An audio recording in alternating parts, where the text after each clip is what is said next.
Welcome to my Tamil recipes channel.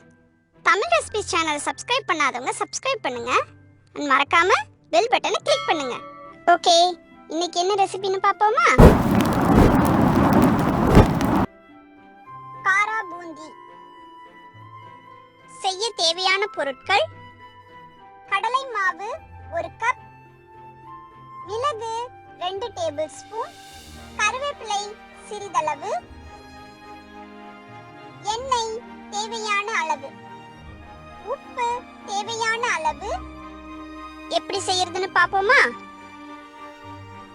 ஒரு பாத்திரத்துல கடலை மாவு போட்டு அது கூட உப்பு சேர்த்து தண்ணி விட்டு நல்ல தோசை மாவு பதத்துக்கு அதை கரைச்சு வச்சுக்கோங்க. அதுக்கப்புறம் அடுப்புல ஒரு பேனை வச்சு அதுல டீப் ஃப்ரை பண்றதுக்கு தேவையான அளவுக்கு எண்ணெயை ஊத்தி எண்ணெய் காஞ்சதும் நம்ம கரைச்சு வச்சிருக்க மாவை பூந்தி கரண்டியால எண்ணெயில ஊத்துனா சின்ன சின்ன உருண்டையா எண்ணெயில விடும். அதை நல்ல கோல்டன் பிரவுனுக்கு பொரிச்சு எடுத்து வச்சுக்கோங்க. அதுக்கப்புறம் மிளகை நல்ல பவுடர் பண்ணி எடுத்து வச்சுக்கோங்க. அப்புறம் கறிவேப்பிலையையும் எண்ணெயில போட்டு பொரிச்சு எடுத்து நல்லா நொறுக்கி வச்சுக்கோங்க.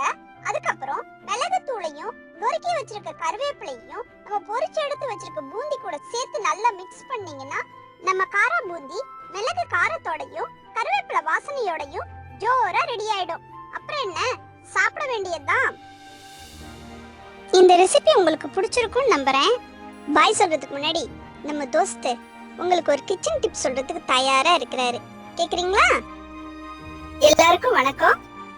மலச்சிக்கல் மனுஷனுக்கு பல சிக்கல்ங்க. அதாவது மலச்சிக்கல் இருந்தா நமக்கு ஈஸியா அடுத்த நோய் எல்லாம் வர்றதுக்கு சான்சஸ் இருக்கு.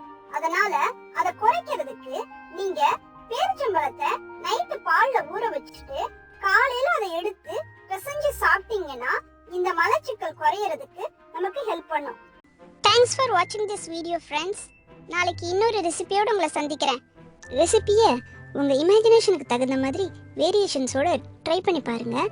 அதோட ஃபோட்டோஸ் அண்ட் வீடியோஸை சேனலோட ஃபேஸ்புக் பேஜில் கண்டிப்பாக ஷேர் பண்ணுங்க.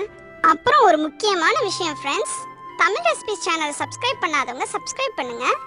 மறக்காம பெல் பட்டனை கிளிக் பண்ணுங்க. சரியா? Okay, by.